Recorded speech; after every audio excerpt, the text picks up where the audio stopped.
Alright, so we made it to the upper deck booth. We're standing in front of my game, the Firefly Dice Game. This is all very prototypey still. They haven't put everything together, but we're really excited about it. As a little bit of a nerd, I got excited because they put the player board actually like on the table, which is really kind of cool. So the game is a press your luck dice game. The idea behind it is you have 5 bad guy dice, which represent Nishka, Saffron, and Badger. As you'll see over here, are represented by their various tools and implements of destruction. You've got 3 crew dice, excuse me, 3 passenger dice.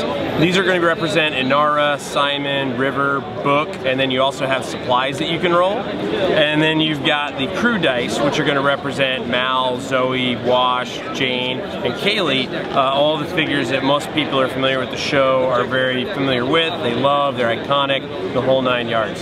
So what's going to happen on a turn of Firefly Dice is really simple. The idea of the show, get a crew, get a mission, keep flying. The idea is you're going to roll all 15 of these dice at the same time. So you're going to roll them all and you're going to look at what you've got face-wise. So I've got a couple of Kayleys, I got a Wash, that one rolled over. So you're going to separate your good guy and bad guy dice. The first thing you're going to do is you're going to lock the bad guys. So Badger comes here, Nishka goes here, 2 more Badgers come over here, and Nishka comes here. So that's good. We didn't roll any Saffrons. Because if anyone watches the show, you know that she will screw with you and mess with you pretty badly. So what happens here is that the bad guys have the health total of the number of dice that are representing them. So Nishka's going to have 2 health and Badger's going to have 3 health. Now in the full game, we'll just show you a little bit about what happens here, but in the full game, the more you roll of a bad guy, the worse it's going to be. So much so that if you roll too many of a bad guy, you can actually like end your turn and hurt everybody else and yourself and lose points. So there's a lot of different things that can happen just from these guys as well. So from here, you have the opportunity to re-roll your dice. So for example, Wash lets me re-roll him and any one other crew die. So I could re-roll Wash on one of my Kayleys because I have 2 Kayleys. River lets me re-roll her and any one bad guy. So if I had too much of one bad guy, I could potentially avoid that by using her. In this case, I'm okay with this, so I'm going to leave them out there. So I would just re-roll my Wash and my Kaylee. I would get another Zoe. I would have a supply token, which is right here. And then I'd end up with 2 books and River. From here, each person has a different ability that you can use. But the most important thing is step 2 is you have to get a mission. So in this one, we have, and again, prototypey, so no art or anything crazy.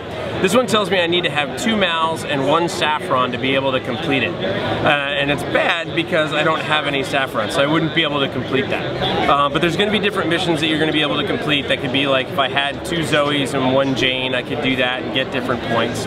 There's 2 different types of points that you're actually fighting over. You have basic victory points and then you have supply tokens.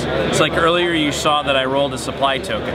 Those things are going to be either captured by Badger, in this case he would actually end up capturing them, or they're going to potentially be scored immediately. The difference between the 2 points is a victory point is worth 1 point and the supply tokens are 2 for 1 point. So you can have half points, you could have like 13.5 or something like that. But generally it doesn't end up with halves just because you're rolling so many supplies throughout the game, but it can happen from time to time. The missions are really simple. You either have the required amount of dice to complete them or you don't. And they all have different keywords. You'll see like that one has bushwhacked, this one has escape, this one has shiny on it, and they all have different in-game effects. Some are really cool, right? Like shiny is awesome. Whenever something shiny happened, it was really good.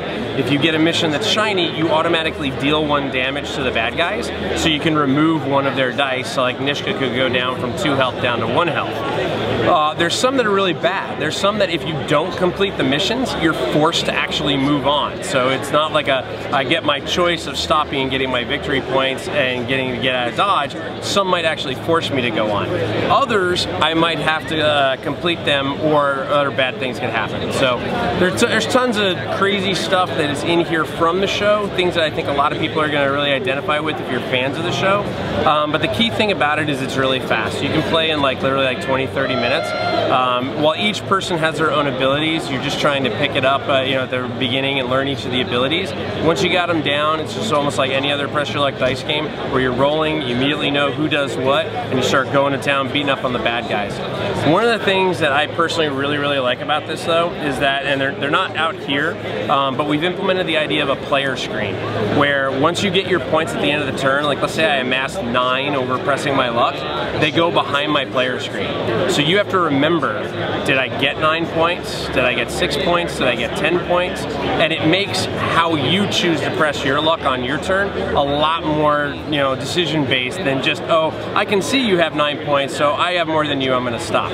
So you got a little bit more, decisions to make throughout the game. So it's really fun. So, and we're excited about it. I mean, Upper Deck's excited about it, I'm excited about it, everyone's excited about it. So it's pretty cool. Awesome.